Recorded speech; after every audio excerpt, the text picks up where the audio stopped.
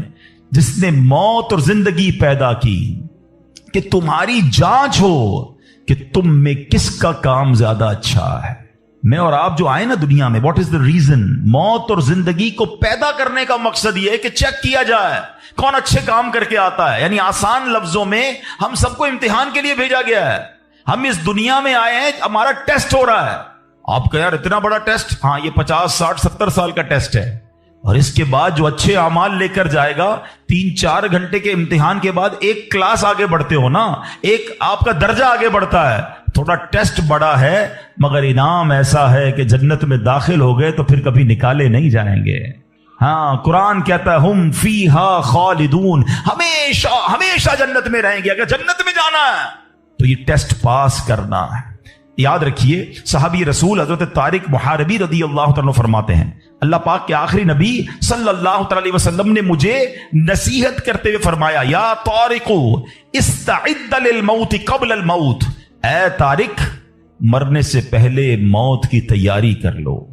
ہاں، یہ نبی پاک نے فرمایا۔ اچھا، میں ایک سوال کرنا چاہتا ہوں۔ اگر میں آج آپ سے ایک سوال کروں کہ ہم میں سے کسی کو پتا چل جائے کہ کل کا دن آپ کی زندگی کا آخری دن ہے اور کل رات آپ دنیا سے چلے جائیں گے، ایک دن ہے آپ کے پاس، ایک مسلمان اس ایک دن کو کیسے گزارے گا؟ سچ بتائیے، کیا وہ کل دکان پہ جا کے کاروبار کرے گا؟ کیا وہ کل جا کے پیسے ڈبل کرنے کی کوشش کرے گا؟ کیا وہ کل جا کے فرنیچر مارکیٹ میں فرنیچر بنوائے گا؟ یا کل جا کے معاذ اللہ دوستوں کے ساتھ فلم دیکھنے گیا چاہے گا چلو یار آخری دن ہے ذرا موج مزے کر لوں؟ یہ کیا کرے گا؟ اگر عقل مند مسلمان ہوا تو ایک دن ہے تو مسجد میں گزارے گا، تلاوت میں گزارے گا، توبہ میں گزارے گا، ذکر و اذکار میں گزارے گا، ہیں اللہ پاک سے معافی میں گزارے گا، کیونکہ آخری دن ہے۔ یہی کرو گے نا؟ اگر پتا چل جائے، مجھے بتاؤ کیا ہمیں پتا ہے ہمارا آخری دن ہے کہ نہیں ہے؟ ہمیں تو کل کی بات چھوڑے آج رات کا نہیں پتا ہے، تو پھر کیوں تیاری نہیں کر رہے؟ پتا چل جائے تو تیاری کریں گے۔ میں تو پہلے ہی بتا رہا ہوں آپ کو، آپ میں سے کتنے لوگ بیٹھے جن کو پتا ہے کل صبح تک زندہ رہیں گے؟ مجھے بھی نہیں پتا، آپ کو بھی نہیں پتا۔ جب پتہ ہی نہیں ہے تو پھر کیوں تیاری نہیں کر رہے؟ پھر کیوں توبہ نہیں کر رہے؟ پھر کیوں حرام کی طرف ہم جاتے ہیں؟ خدا را یاد رکھیے میرے پیارے اسلامی بھائیوں، قبر میں جا کر اتنا پچھتاوا ہوگا گناہگار کو، بلکہ روایتوں میں آتا ہے پیارے آقا علیہ الصلوۃ والسلام نے فرمایا جس کا مضمون ہے مرنے کے بعد نیک بھی پچھتائے گا، گناہگار بھی پچھتائے گا۔ عرض کی حضور گناہگار پچھتائے گا یہ تو سمجھ آتا ہے، نیک کیوں پچھتائے گا؟ فرمایا گناہگار تو گناہ کی وجہ سے پچھتائے گا، حدیث کا خلاصہ ہے۔ فرمایا نیک اس لیے پچھتائے گا جب وہ آخرت میں نیکیوں کا اجر دیکھے گا نا، وہ کہے گا کاش میں اور نیکیاں کر لیتا، وہ جو فضول ٹائم ضائع کیا تھا اس میں اور اللہ کا ذکر کرتا، اور نوافل پڑھتا، اور عبادت کرتا۔ تو یقین جانیے میرے پیارے اسلامی بھائیوں، یہ زندگی، یہ جو ہماری سانسیں چل رہی ہیں نا، ابھی چانس ہے ہمارے پاس، جتنی نیکیاں کرنی ہے کر لیں۔ جس دن سانس بند ہوئی نا اس دن عمل نہیں ہوگا، اس دن جزا ملے گی۔ آج دار العمل ہے، today is the time of action and tomorrow is the time of accountability۔ اس دن صرف جزا ہوگی، یا تو آپ کو اللہ نہ کرے گناہوں کی وجہ سے کسی کو سزا ملے گی، یا نیکی کس کو جنت میں لے جایا جا رہا ہے، کس کو دوزخ میں لے جایا جا رہا ہے۔ آپ ابو البشر ہیں، سب کے والد ہیں، تو ہم سب ان کی اولاد میں سے ہیں۔ ہمیں جو آدمی کہا جاتا ہے نا، اس کی وجہ ایک یہ ہے کہ ہم حضرت آدم کی اولاد سے ہیں۔ وہ قیامت کے دن دیکھ رہے ہوں گے کہ میری اولاد میں سے کون کون جنت میں جا رہا ہے، کون کون دوزخ میں جا رہا ہے۔ اتنے میں حضرت آدم علیہ السلام کی نظر پڑے گی کہ جناب رسول اللہ صلی اللہ تعالی علیہ وسلم کا امتی اسی فرشتے جہنم کی طرف لے جا۔ حالانکہ آپ کی امت میں اور بھی، آپ حضرت آدم کی اولاد میں تو بہت سارے نبیوں کی امتیں ہیں، مگر جب سرکار دو عالم علیہ السلام کا امتی جہنم کی طرف جا رہا ہوگا تو حضرت آدم علیہ السلام پکاریں گے یا احمد، یا احمد، نبی پاک کو پکاریں گے سبحان اللہ. نبی پاک علیہ الصلوۃ والسلام کو جیسے ہی یہ آواز ملے گی، سرکار دو عالم علیہ الصلوۃ والسلام حضرت آدم علیہ الصلوۃ والسلام کے پاس پہنچیں گے اور فرمائیں گے لبیک یا ابو البشر، اے ابو البشر فرمائیے کیا فرمانا ہے. تو حضرت آدم علیہ السلام کہیں گے کہ یہ آپ کا امتی ہے، فرشتے اسے جہنم کی طرف لے جا رہے ہیں. نبی پاک علیہ الصلوۃ والسلام فرماتے ہیں کہ جب میں یہ سنوں گا تو میں حضرت آدم علیہ الصلوۃ والسلام کی صدا سن کر فرشتوں کے پاس جاؤں اور آقا فرمائیں گے اے میرے رب کے فرشتوں ٹھہر جاؤ. فرشتے عرض کریں گے یا رسول اللہ صلی اللہ علیہ وسلم ہم تو محکوم ہیں، ہمیں جو آرڈر ہوتا ہے ہم وہ کرتے ہیں، ہم اللہ کی نافرمانی تو نہیں کرتے، ہمیں یہ حکم ملا ہے تو ہم فرشتے اس کو لے کر جہنم میں جا رہے ہیں. اب نبی پاک علیہ الصلوۃ والسلام اپنے مبارک ہاتھ سے اپنی داڑھی کو پکڑ کر عرش الہی کی طرف رک کر کے عرض کریں گے اے میرے رب کیا تو نے مجھ سے وعدہ نہیں فرمایا کہ میری امت کے معاملے میں مجھے غمگین نہیں کرے گا؟ پیار تو دیکھیں، اپنی امت سے محبت تو دیکھیں. آقا خود فرما رہے ہیں کہ میں رب کی بارگاہ میں عرض کروں گا اے رب تو نے مجھ سے پرومس نہیں کیا کہ میری امت کے بارے میں مجھے غمگین نہ فرمائے گا. اب فرشتوں کو حکم دیا جائے گا اطیعوا محمدا، محمد علیہ الصلوۃ والسلام کی فرما برداری کرو. یہ حکم ملتے ہی کیا ہوگا؟ اعلیٰ حضرت امام اہل سنت اپنے ایک شعر میں لکھتے ہیں چھوڑ کر مجھ کو فرشتے کہیں محکوم ہے. اب تو حکم آرڈر بجا لانے کا حکم مل گیا نا. چھوڑ کر مجھ کو فرشتے کہیں محکوم ہیں ہم، حکم والا کی نہ تعمیل ہو زہرا کیا ہے. حضور آپ کا حکم نہیں مانیں گے تو کس کا مانیں گے؟ اب نبی پاک فرمائیں گے اس بندے کو پھر میزان عمل پر لاؤ. اعمال تولے گئے ہوں گے، رزلٹ اناؤنس ہو گیا ہوگا، گناہ زیادہ ہوں گے، جہنم میں جانے کا فیصلہ ہو گیا ہوگا. مگر آقا فرمائیں گے پھر میزان پر لاؤ، پھر اس کی اعمال تولو. اب جب اس کی اعمال تولے جائیں گے تو نبی پاک علیہ الصلوۃ والسلام فرماتے ہیں میں اپنی جیب سے ایک کاغذ کا ٹکڑا نکالوں گا اور اس کی نیکیوں کے پلڑے پر رکھ دوں.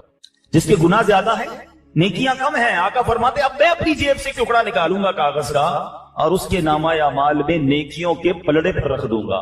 نبی پاک فرماتے ہیں جیسے ہی وہ پرچہ رکھوں گا اس کی نیکیوں کا پلڑا بھاری ہو جائے گا. اچھا اب جیسے ہی یہ سارا کچھ منظر ہوگا تو محشر میں ایک شور برپا ہو جائے گا، کامیاب ہو گیا، نیکیوں کا پلڑا بھاری ہو گیا، اب اسے جنت میں لے جاؤ. سبحان اللہ. اسی کلام کا شعر ہے نا صدقے اس رحم کے اس سایہ دامن پہ نثار، صدقے اس رحم کے اس سایہ دامن پہ نثار، اپنے بندے کو مصیبت سے بچایا کیا. اچھا اب یہ سارا ماجرا تو ہو جائے گا مگر کمال یہ ہے کہ جس بندے کا یہ معاملہ ہوگا نا وہ نہیں پہچانا ہوگا ابھی یہ ہے کون سی ہستی جنہوں نے میرا اس مصیبت میں ساتھ دیا.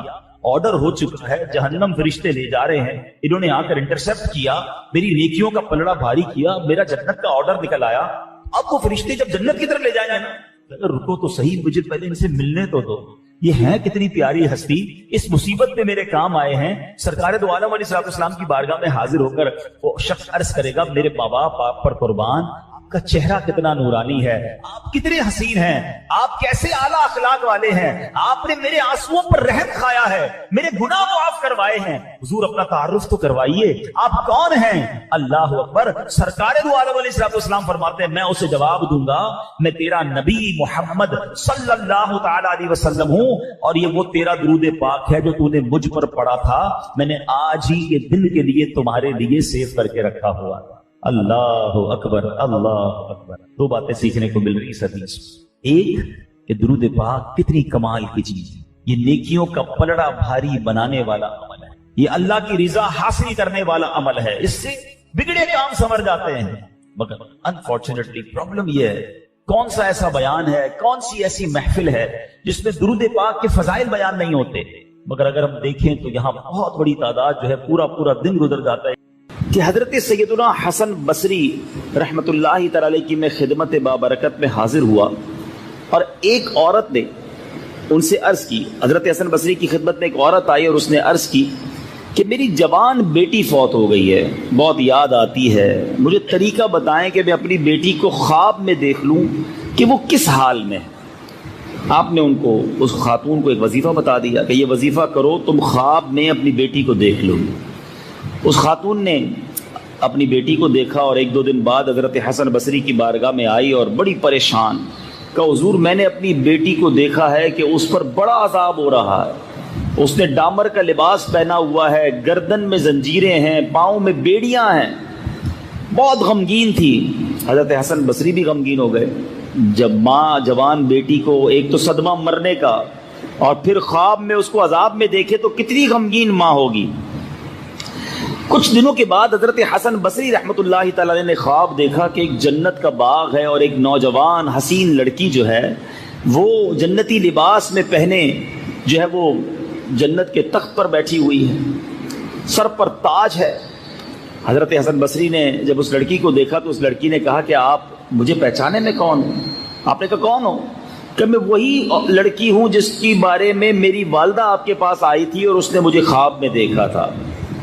حضرت حسن بصری نے فرمایا وہ تو بتاتی تھی تم عذاب میں ہو، تم جہنم میں ہو، تمہیں بڑا عذاب دیا جا رہا ہے، یہاں تو تمہارے وارے نیارے ہو گئے ہیں۔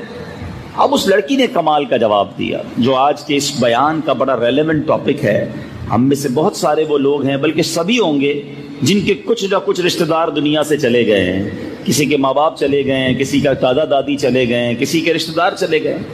سنو، تو لڑکی کہتی ہے حضور کہ مسئلہ یہ ہے کہ قبرستان کے قریب سے ایک شخص گزرا تھا اور اس نے جناب رحمت للعالمین صلی اللہ تعالی علیہ وسلم پر درود پاک پڑھ کر تمام قبرستان والوں کو ایصال ثواب کر دیا۔ اللہ تعالیٰ نے اس درود کی برکت سے ہم 560 قبر والوں سے عذاب کو اٹھا لیا۔ 560 قبروں سے عذاب اٹھایا گیا، ایک درود پاک پڑھ کر وہ شخص وہاں سے گزرا تھا۔ تو پتہ یہ چلا کہ مرنے کے بعد جو ہمارے مرحومین ہیں ان کو آج بھی ہم تحفہ پہنچا سکتے ہیں، آج بھی ان کی مدد کر سکتے ہیں، آج بھی ان کی روح کو سکون پہنچا سکتے ہیں اگر ان کے لیے دعائیں کریں، ان کے لیے ایصال ثواب کریں، درود پاک پڑھیں، تلاوت قرآن کریں، اچھے کام کریں۔ وہ نہیں کما سکتے۔ پوائنٹ سمجھیے گا، مرنے کے بعد انسان کی جو بک آف ڈیڈ ہوتی ہے، اعمال نامہ، وہ کلوز ہو جاتا ہے۔ وہ اب ایک بار بھی سبحان اللہ نہیں پڑھ سکتا، وہ ایک بار بھی 2 رکعت نفل نہیں پڑھ سکتا، بلکہ روایتوں کا مضمون ہے کہ مرنے کے بعد بندہ اللہ کی بارگاہ میں عرض کرے گا یا اللہ دوبارہ بھیج دے، ایک موقع دے دے، اب نماز پڑھوں گا، اب سجدے کروں گا، اب تلاوت کروں گا، اب درود پڑھوں گا۔ پھر چانس نہیں ملنا ہے۔ زندگی میں جو کرنا ہے وہ کر لو، مرنے کے بعد چانس نہیں ہے۔ مولا علی کرم اللہ تعالی وجہ الکریم جو ہے نا، وہ ایسے علم والے تھے کہ ان کے چند جملے ہی پوری بات کو بیان کر دیتے ہیں۔ مولا علی فرماتے ہیں آج دار العمل ہے، دار الجزا نہیں، کل دار الجزا ہوگا، دار العمل نہیں ہوگا۔ Today is the time of action and tomorrow is the time of accountability. آج کام کرنا ہے، کل حساب دینا ہے، کل کام نہیں کر سکیں گے، آج کام کیجئے نا۔ تو جو زندہ ہے نا وہ سوچیں، ایک سبحان اللہ نہیں کہہ سکیں گے ہم مرنے کے بعد، تو ابھی کہہ لینا، ابھی کون روک رہا ہے؟ نمازیں نہیں پڑھ سکیں گے، قرآن نہیں پڑھ سکیں گے، روزے نہیں رکھ سکیں گے، صدقہ نہیں دے سکیں گے، جتنے پیسے ہوں گے نا وہ سارے کے سارے پیچھے گھر والوں کے پاس رہ جائیں گے، اپنے ساتھ 1 روپیہ کوئی قبر میں لے کر نہیں جاتا ہے۔ کبھی دیکھا ہے کوئی کفن کے اندر جیب ہو؟ کوئی کفن میں جیب نہیں، کوئی قبر میں تجوری نہیں، جو پیسے آگے بیچ دیے، اللہ کی راہ میں خرچ کر دیے، وہ تو آگے چلے گئے، باقی سب پیچھے رہ گئے۔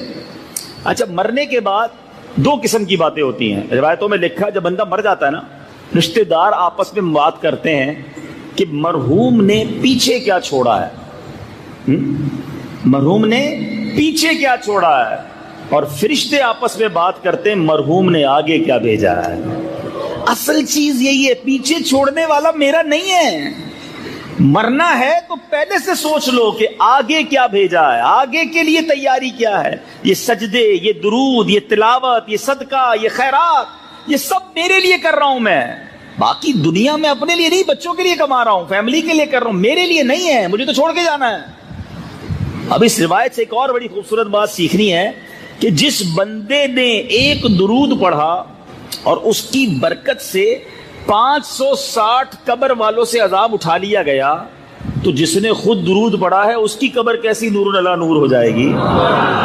ایصال کرنے والے کی برکت یہ ہے تو خود درود پڑھنے والے کا عالم کیا ہوگا۔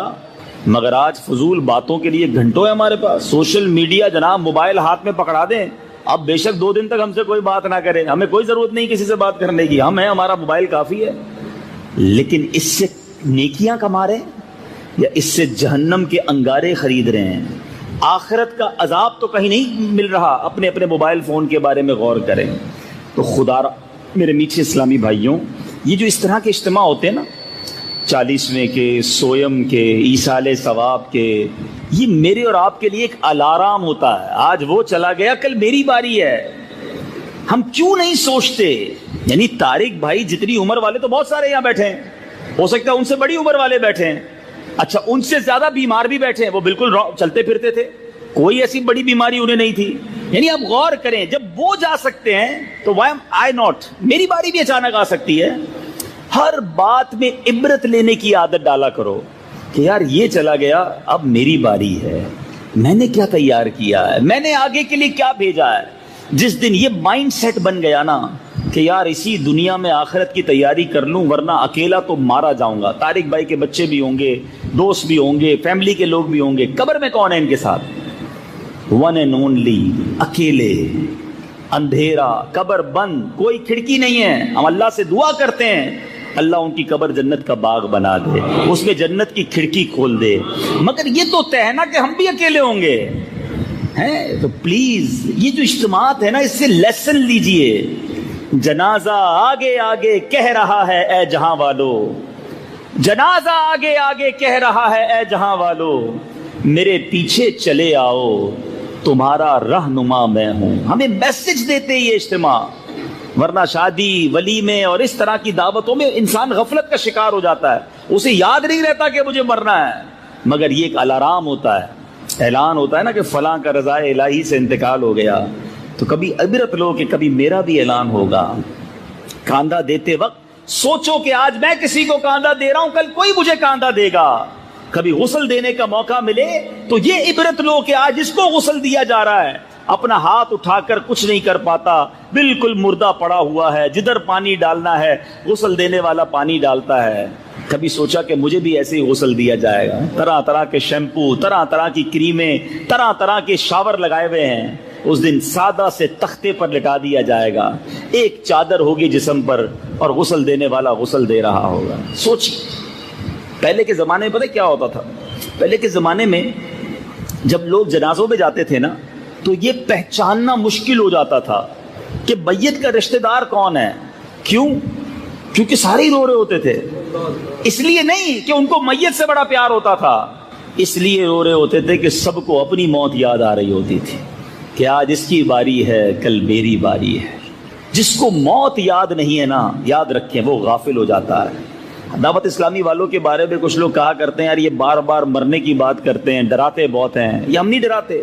حدیث پاک میں آتا ہے جس کا مضمون ہے جو روزانہ 20 بار موت کو یاد کرے اللہ اسے شہادت کی موت کا مرتبہ عطا فرماتا ہے. ہم تو شاید 20 دنوں میں بھی ایک بار موت کو یاد نہیں کرتے. کلپ بھی آتا ہے کبھی کبھی کہ یار دیکھو جوان کا ایکسیڈنٹ ہو گیا، تو اس کو بھی انجوائمنٹ کے لیے دیکھتے ہیں کہ موٹر سائیکل ٹکرائی کیسے، ٹرک کے نیچے گاڑی آئی کیسے، ہاتھ کٹا کہ پیر کٹا. یعنی سنسنی کے لیے تو دیکھتے ہیں، اس لیے نہیں دیکھتے کہ میں بھی تو روز موٹر سائیکل پہ جاتا ہوں، میں بھی تو گاڑی ڈرائیو کرتا ہوں، میں بھی تو جہاز میں بیٹھتا ہوں. اپنی موت کیوں یاد نہیں کرتے؟ اللہ کرے کہ ہمیں موت یاد بھی رہے اور موت یاد رہنے کی وجہ سے ہم گناہوں سے باز بھی آئیں. ورنہ گورکن تو ہوتا ہی قبرستان میں ہے نا، مگر آپ کو بہت بڑی تعداد گورکن کی بے نمازی ملے گی. عبرت اور چیز ہے، دیکھنا اور یاد کرنا اور چیز ہے. اللہ عبرت والی آنکھ دے اور عبرت والا دل عطا فرمائے. اللہ کرے کہ آج یہ جو ایصال ثواب کا اجتماع ہے نا، یہ اس نتیجے پر ختم ہو کہ جتنے میرے بھائی بیٹھے ہیں وہ سب نیت کر کے اٹھیں پکی سچی کہ بس آج کے بعد کوئی نماز قضا نہیں ہوگی. بس یہ دیکھو، میں نماز پڑھوں گا تو کسی کو فائدہ نہیں ہوگا، مجھے ہی فائدہ ہوگا، میری قبر روشن ہوگی. لیکن نمازیں چھوٹ جاتی ہیں، نہیں پڑھتے نماز. حرام کام پھر بھی نہیں چھوٹتے، حرام روزی پھر بھی نہیں چھوٹ رہی، جھوٹ بولنا پھر بھی نہیں چھوٹ رہا، حرام بد نگاہی، فلمیں، ڈرامے، موبائل فون پر عجیب و غریب مناظر پھر بھی نہیں چھوٹ رہے. ایسا لگتا ہے مرنا ہی نہیں ہے. نہ کرو ایسا. بہت تھوڑی سی زندگی ہے، بڑی تھوڑی سی لائف ہے. خدا را زندگی کو اچھی گزار لو، آخرت بہت اچھی ہو جائے گی. 50-60 سال ہیں، صبر کر لو. دل تو سب کا چاہتا ہے، شیطان سب پر وار کرتا ہے. بچا لو اپنے آپ کو، کیونکہ اللہ نے آخرت میں جو وعدے رکھے ہیں نا، سبحان اللہ. آپ اس کی اگر کمپیریزن سمجھو نا، اللہ نے یہاں ہمیں شراب سے روکا ہے نا اسلام نے، یہاں شراب مت پینا. کتنی زندگی ہے؟ 60-70 سال. اللہ نے جنتیوں کے لیے جنتی شراب تیار کر رکھی ہے. اب آپ کا فیصلہ ہے ادھر کی گندی بدبودار شراب پینی ہے یا وہاں جنتی شراب طہور پینی ہے. ادھر اپنی جوانی کو بے حیائی کے کاموں میں مت لگاؤ, صبر کر لو, کیونکہ جنت میں جو لوگ جائیں گے نا وہ سارے کے سارے 30 سال کے جوان بن کر جنت میں جائیں گے. آپ کمپیریزن دیکھیں, ادھر داڑھی نبی پاک کی سنت, مرد پر رکھنا واجب, کٹوانا حرام. بعض اوقات شیطان وسوسہ ڈالتا ہے, یار کہاں یار جوانی میں داڑھی رکھ لے گا, تیرا حسن خراب ہو جائے گا. یہ بھی مسکنسیپشن ہے. ایک بات یاد رکھیں, مرد کا حسن ہی داڑھی میں ہے. یقین کریں, آپ کو جتنا مرد حسین داڑھی میں لگے گا, اور خاص طور پہ اس کو دیکھ لیں جس کی پہلی داڑھی ہو, پنجابی میں کہتے ہیں سچی داڑھی, جس نے داڑھی کٹوائی نہ ہو کبھی. کیونکہ جو پہلی داڑھی آتی ہے نا, وہ جیسا رب نے اس کو بنایا ہوتا ہے ایگزیکٹلی اسی طریقے سے داڑھی آتی ہے. تو پہلی داڑھی رکھنے والے کو آپ دیکھیں, اللہ کی رحمت سے اس کے چہرے پہ داڑھی بہت جچ رہی ہوگی. تو اب داڑھی ادھر رکھ لو, ادھر نہیں رکھو گے کٹواؤ گے. لیکن داڑھی والوں تمہیں مبارک ہو, جو جنت میں جائیں گے نا وہ کوئی داڑھی والا نہیں ہوگا. ادھر داڑھی رکھوائی ہے, ادھر داڑھی نہیں ہوگی. اور آگے چلتے ہیں, ادھر مرد کو سونا پہننا منع ہے. جی چاہتا ہے, عجیب عجیب زیورات پہنتے ہیں لوگ. صبر کر لو, تھوڑے دن ہے نا, نکال لو. پھر کیا ہوگا, جنت میں مردوں کو سونے کے زیورات پیش کیے جائیں گے. ادھر بے حیا عورتوں سے دوستیاں کرتے ہیں لوگ, ہیں گرل فرینڈز, اور رات بھر فون پہ گندی گندی باتیں. سوچو یہ غلط چیزیں ہیں, بچاؤ اپنے آپ کو اس سے. اللہ نے جنت میں جنتی حوریں تیار کر رکھی ہیں. اگر کمپیریزن دیکھیں, ادھر بڑے بڑے گھر والوں کو دیکھ کر احساس ہوتا ہے کہ یار اتنے بڑے بنگلے میرے کب بنیں گے, میں تو حلال کماتا ہوں, چھوٹا کماتا ہوں. اب اس کے لیے بندہ حرام کی طرف جاتا ہے. نہ جاؤ, صبر کرو. اللہ نے جنتیوں کے لیے جنتی محلات تیار کر رکھے ہیں. ادھر تو عمر بڑھتی ہے, اعضاء کمزور, 50 سال 40 سال کے بعد تو ہمت ٹوٹنے لگ جاتی ہے. 50-55 کے بعد لگتا ہے واپسی کی تیاری ہے, اب زندگی میں وہ مزہ ہی نہیں ہے. مگر جنت کے اندر کوئی بوڑھا نہیں ہوگا, اور اس کی کوئی ایکسپائری ڈیٹ نہیں ہے. ہم فیہا خالدون, ہمیشہ ہمیشہ جنت میں رہیں گے. تو اس کا مطلب کیا بنا کہ یہ 50 60 70 سال جو بھی دنیا میں ہے نا ہمارے, یہ امتحان ہے. اس امتحان میں کامیاب ہو جاؤ اور پھر جنت کی ابدی نعمتوں کو حاصل کر لو. اللہ کرے یہ بات دل میں رچ بس جائے تو پھر انسان گناہوں سے آسانی کے ساتھ باز آ سکتا ہے. اللہ تعالیٰ مجھے اور آپ کو اپنی آخرت کی تیاری کی توفیق عطا فرمائے. کچھ بات ایصال ثواب کی کر لیتے ہیں کہ یہاں پر ماشاءاللہ کئی لوگ بیٹھے ہیں, اور جیسے میں نے بیان میں بھی کہا کہ ہم میں سے کئیوں کے رشتہ دار دنیا سے چلے گئے ہیں. تو مرنے کے بعد جو میت ہوتی ہے نا, اس کو ثواب کا انتظار رہتا ہے.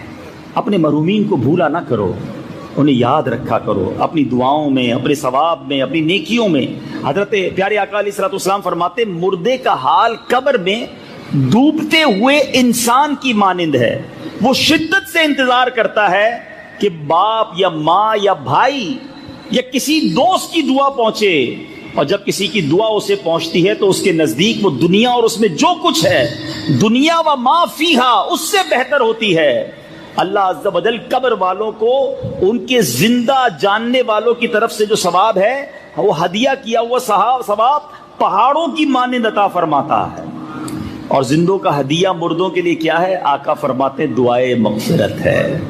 دیکھو آج آپ اپنے مرحومین کو یاد کرو, کل آپ کے بچے, آپ کے رشتہ دار آپ کو یاد کریں گے, ان کے لیے ثواب کرتے رہا کریں. سبحان اللہ. اور ایک خوبصورت حدیث, اور انشاءاللہ یہ یاد رہ گئی تو کمال ہو جائے گا. اربوں نیکیاں کمانے کا موقع ہے.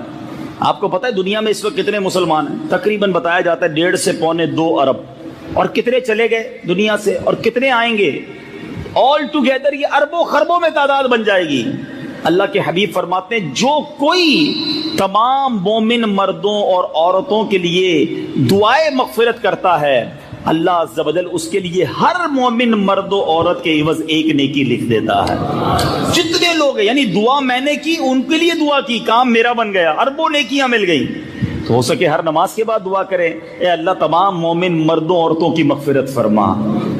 تو یہ سب ایک دوسرے کے لیے دعا کرتے رہیں گے تو ہمارے لیے بھی دعا ہو جائے گی. ٹھیک ہے نا. تو یہ دیکھیں کتنا خوبصورت سسٹم ہے اسلام کا کہ ہم ایصال ثواب کرتے رہا کریں. ایک اور خوبصورت کام کیا کریں, قبرستان جا کر بھی فضول باتیں لوگ کر رہے ہوتے ہیں. حدیث پاک میں آتا ہے جو قبرستان میں گیا 11 بار سورہ اخلاص پڑھ کر مردوں کو اس کا ایصال ثواب کرے تو مردوں کی تعداد کے برابر ایصال ثواب کرنے والے کو اجر ملے گا جتنے لوگ دنیا سے چلے گئے ہیں. تو چلیں کتنی اچھی بات ہے, تو ہمارا بھی کام ہو جاتا ہے. اسی طرح ماشاءاللہ حج کے دن آ رہے ہیں, آپ میں سے جو حج پر جا رہے ہیں یا آئندہ کبھی جائیں, اگر اپنا فرض حج ادا کر لیا ہے تو پھر کوشش کیا کریں کہ اب جو حج کیا کریں ایک نبی پاک کے لیے بھی کریں, نبی پاک کے نام کا کریں, پھر اپنے مرحوم والدین کے نام پر حج اور عمرے کیا کرو. حدیث پاک میں آتا ہے جو بنیت ثواب, حدیث پاک ہے جو اپنی ماں یا باپ کی طرف سے حج کرے ان کے یعنی ماں باپ کی طرف سے حج ادا ہو جائے گا اور حج کرنے والے کو مزید 10 حج کا ثواب ملے گا. ماں باپ کو تو ثواب مل ہی جائے گا, اپنا کام ڈبل 10 ٹائمز ملٹیپلائی ہو گیا. آقا فرماتے ہیں جو بنیت ثواب, خوش نصیب ہے جو بچے اپنے والدین کی قبر پر جاتے ہیں, ورنہ آج کل قبر پر بھی جانے کے لیے کوئی تیار نہیں ہوتا. فرمایا جو بنیت ثواب اپنے والدین دونوں یا ایک کی قبر کی زیارت کرے, قبر کی زیارت کرے, سنو حدیث, حج مقبول کا ثواب پائے. اور جو بکثرت قبر ان کی قبر کی زیارت کرتا ہو, فرشتے اس کی قبر کی زیارت کو آئیں گے جب اس کا انتقال ہو جائے گا. تو ماں باپ کمال کی نعمت ہیں, زندہ ہیں, محبت سے دیکھو تو حج کا ثواب, دنیا سے چلے گئے تو قبر پر جاؤ تو حج کا ثواب. تو ہمیں اے میرے بیچے اسلامی بھائیوں یہ سوچنا ہے, اپنے مرحومین کی فکر کرنی ہے.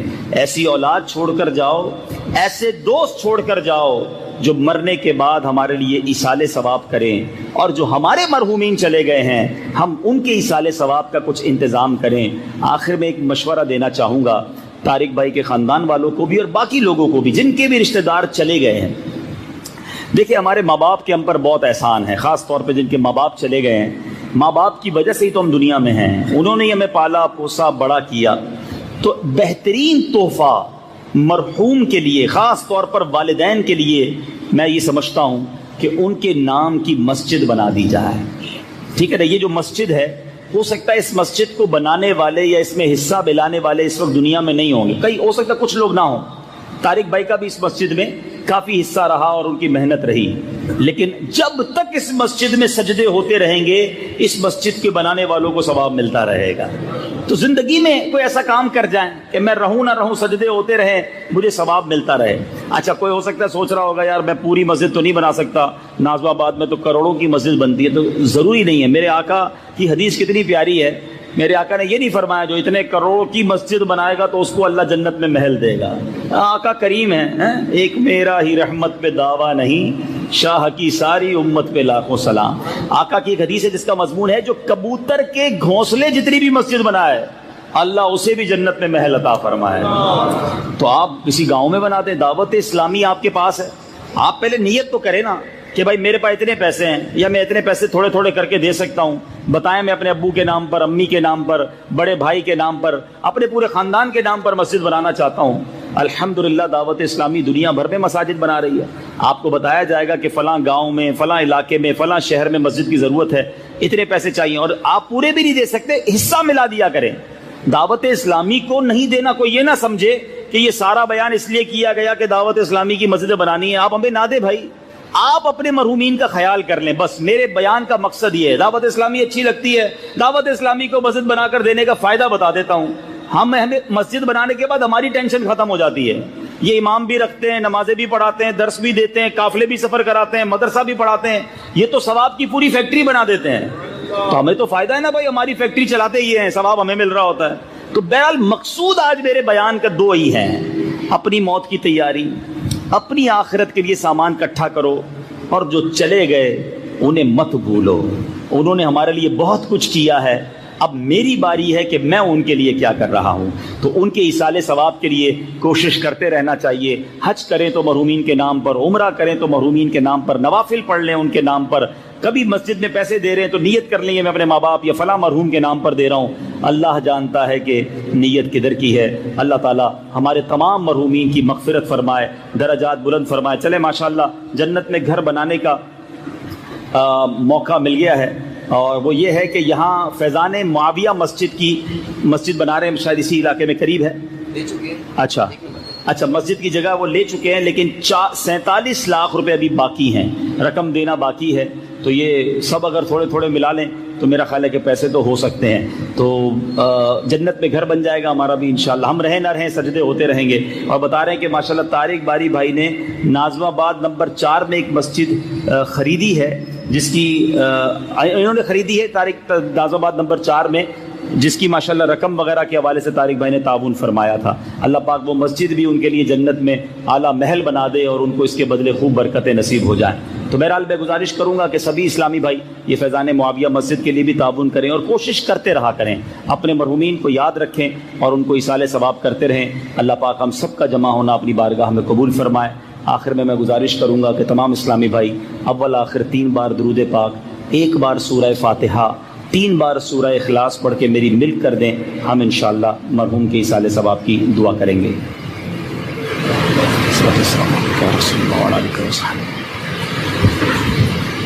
بسم اللہ الرحمن الرحیم، الحمد للہ رب العالمین، الرحمن الرحیم، مالک یوم الدین، ایاک نعبد و ایاک نستعین، اہدنا الصراط المستقیم، صراط الذین انعمت علیہم۔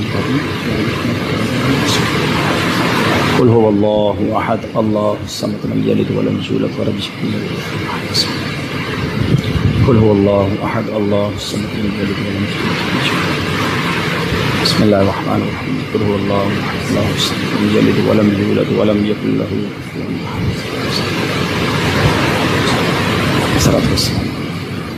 الحمد للہ رب العالمین والصلاة والسلام علی سید الانبیاء والمرسلین، یا ارحم الراحمین یا ارحم الراحمین یا ارحم الراحمین، یا ربنا یا ربنا یا ربنا یا ربنا یا ربنا یا اللہ یا رحمان یا رحیم۔ اللہم ربنا آتنا فی الدنیا حسنۃ وفی الآخرۃ حسنۃ وقنا عذاب النار وقنا عذاب القبر وقنا عذاب الحشر وقنا حساب المیزان۔ اللہم اجرنا من النار، اللہم اجرنا من الشیطان۔ رب کریم ہم سب کا جمع ہونا اپنی بارگاہ میں قبول فرما، ہم سب کے تمام صغیرہ کبیرہ گناہوں کو معاف فرما۔ اے رب کریم ہماری، ہمارے ماں باپ کی، نبی پاک علیہ الصلوۃ والسلام کی ساری امت کی بخشش فرما۔ ہم نے جو قرآن پاک پڑھا اور ہماری زندگی میں جو ٹوٹے پھوٹے نیک اعمال ہیں، ہم ان تمام نیک اعمال کا ثواب نبی پاک صلی اللہ تعالی علیہ وسلم کی بارگاہ میں ہدیتاً تحفتاً عقیدتاً پیش کرتے ہیں، قبول فرما۔ پیارے آقا کے وسیلہ جلیلہ سے تمام انبیاء کرام، تمام صحابہ کرام، تمام تابعین، تبع تابعین، خصوصاً شہدائے کربلا، شہدائے بدر، شہدائے احد کی بارگاہ میں پیش کرتے ہیں، قبول فرما۔ تمام ازواج مطہرات کی بارگاہ میں اور بالخصوص ہمارے پیارے آقا علیہ الصلوۃ والسلام کے والدین کریمین کی ارواح کو پیش کرتے ہیں، قبول فرما۔ اے رب کریم تمام اولیاء کاملین، خصوصاً بالخصوص سیدی غوث اعظم رضی اللہ تعالیٰ عنہ کی روح مبارکہ کو پیش کرتے ہیں، قبول فرما۔ تمام مسلمین، تمام مسلمات، ہم سب کے جو رشتہ دار اس دنیا سے چلے گئے مولا، جن کا کوئی ایصال ثواب کرنے والا نہیں، ان کی روحوں کو بھی پیش کرتے ہیں، قبول فرما۔ اور خصوصاً بالخصوص ہمارے مرحوم طارق باری بھائی کی روح کو پیش کرتے ہیں، قبول فرما۔ اے اللہ طارق بھائی کے گناہوں کو معاف فرما، اے اللہ ان کو جنت الفردوس میں اعلیٰ مقام عطا فرما، ان کی قبر کو جنت کے باغوں میں سے باغ بنا دے، کروٹ کروٹ انہیں جنت کی نعمتیں عطا فرما۔ اے اللہ ان سے جو غلطیاں ہوئیں اپنے کرم سے معاف فرما، ان کے گھر والوں کو صبر دے اور صبر پر اجر عطا فرما۔ اے اللہ ہمیں بھی اپنی موت کی تیاری کرنے کی توفیق عطا فرما، قبر میں ساتھ آنے والا سامان یعنی نیک اعمال تیار کرنا نصیب فرما۔ اے کریم ایسی زندگی عطا فرما کہ مرنے کے بعد قبر میں چین و سکون نصیب ہو جائے، جنت کی نعمتیں حاصل ہو جائیں، عذاب لینے والی آخرت میں اے اللہ مشکل میں گرفتار کرنے والی زندگی سے ہم سب کو محفوظ فرما، گناہوں بری زندگی سے ہماری جان چھڑا دے، ہمیں نیکیوں والی سنتوں والی زندگی نصیب فرما۔ اے اللہ جتنے ہاتھ اٹھے ہیں، ہمارے سوشل میڈیا پہ بھی جتنے ناظرین ہیں، اے اللہ ہم میں سے جن کے رشتہ دار دنیا سے چلے گئے، بالخصوص جن کے والدین چلے گئے، والدین میں سے کوئی ایک، اے اللہ ان سب کی مغفرت فرما، سب کی قبروں پر نور و انوار کی بارش برسا دے۔ اے اللہ اس مسجد کو شاد و آباد فرما، اسے آباد کرنے والوں کے گھروں کو آباد فرما، ہم میں جو بیمار ہیں اے اللہ شفا عطا فرما، اے اللہ بے روزگاروں کو رزق حلال دے دے، قرض داروں کے قرضے اتر جائیں، بے اولادوں کو نیک اور صالح اولاد عطا کر دے، اے کریم روٹھوں کو منا دے، بچھڑوں کو ملا دے، اے رب کریم ہمیں جب تک زندہ رکھیو ایمان والی، صحت والی، عافیت والی زندگی عطا فرما، زندگی کی آخری نماز بھی کھڑے ہو کر ہم مسجد میں ادا کریں، اپنے در کے سوا کسی کا محتاج نہ کیجیو، ساری زندگی جیلوں، عدالتوں، ہاسپٹل کے چکروں سے محفوظ فرما، چین، سکون، عافیت ہمارا مقدر فرما، اے اللہ ہماری جان، مال، عزت، آبرو، آل اور اولاد، دین اور ایمان کی حفاظت فرما۔ اللہم ربی یسر ولا تعسر وتمم لنا بالخیر یا فتاح وبک نستعین، دنیا میں ہر آفت سے بچانا مولا، عقبا میں نہ کچھ رنج دکھانا مولا، بیٹھوں جو درے پاکے پیمبر کے حضور، ایمان پہ اس وقت اٹھانا مولا، ببرکت ان اللہ وملائکتہ یصلون علی النبی یا ایہا الذین آمنوا صلوا علیہ وسلموا تسلیما، صلی اللہ علی النبی الأمی وآلہ صلی اللہ علیہ وسلم، صلاۃ و سلام علیک یا سیدی یا رسول اللہ۔ مجھے حکم دیا جا رہا ہے کہ امیر اہل سنت کے ذریعے غوث پاک کا مرید بنا دیا جائے، وہ اسلامی بھائی جو کسی سے مرید نہیں ہیں امیر اہل سنت کے ذریعے غوث پاک کے مریدوں میں شامل ہو جائیں، اور جو پہلے ہی کسی پیر صاحب سے مرید ہیں چاہیں تو بیعت برکت حاصل کر لیں، آپ اپنے ہی پیر صاحب کے مرید رہیں گے، فیضان عطار بھی جاری ہو جائے گا۔ میں جیسے کہتا جاؤں آپ ریپیٹ کرتے جائیں۔ بسم اللہ الرحمن الرحیم، الصلاۃ والسلام علیک یا رسول اللہ وعلی آلک واصحابک یا حبیب اللہ، لا الہ الا اللہ محمد الرسول اللہ صلی اللہ تعالی علیہ وسلم۔ توبہ کرتا ہوں میں اپنے تمام پچھلے گناہوں سے، اور وعدہ کرتا ہوں میں کہ آئندہ شریعت پر چلوں گا، بد مذہبوں اور برے لوگوں کی صحبت سے بچتا رہوں گا، نماز روزے کی پابندی کرتا رہوں گا، والدین کی نافرمانی، جھوٹ، غیبت، چغلی، وعدہ خلافی، گالی گلوچ، فلمیں، ڈرامے، گانے باجے، بے پردگی وغیرہ وغیرہ گناہوں سے بچتا رہوں گا۔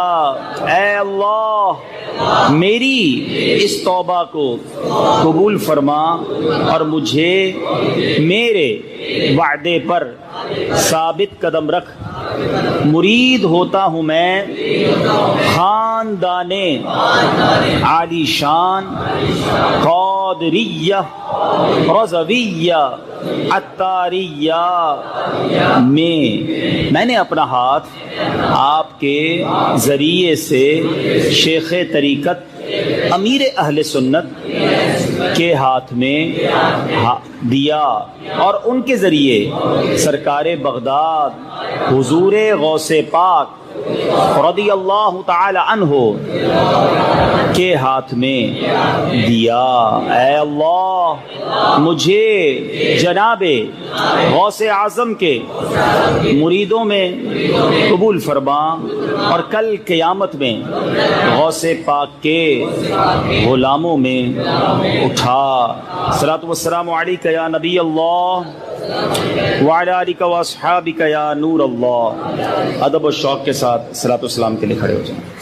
یا رسول اللہ سلام علیک، یا حبیب اللہ سلام علیک، یا نبی اللہ سلام علیک، یا نور اللہ سلام علیک۔ کوئی حسن عمل پاس میں نہیں ہنس نہ جاؤں قیامت میں مولا کہیں، اے شفیع امم لاج رکھنا تمہیں، تم پہ ہر دم کروڑوں درود و سلام، یا رسول اللہ سلام علیک، یا حبیب اللہ سلام علیک، پھر بلا لو مدینے میں تارے کو، اپنے قدموں میں رکھ لو گناہ گار کو، پھر بلا لو مدینے سگیا کار کو، اپنے قدموں میں رکھ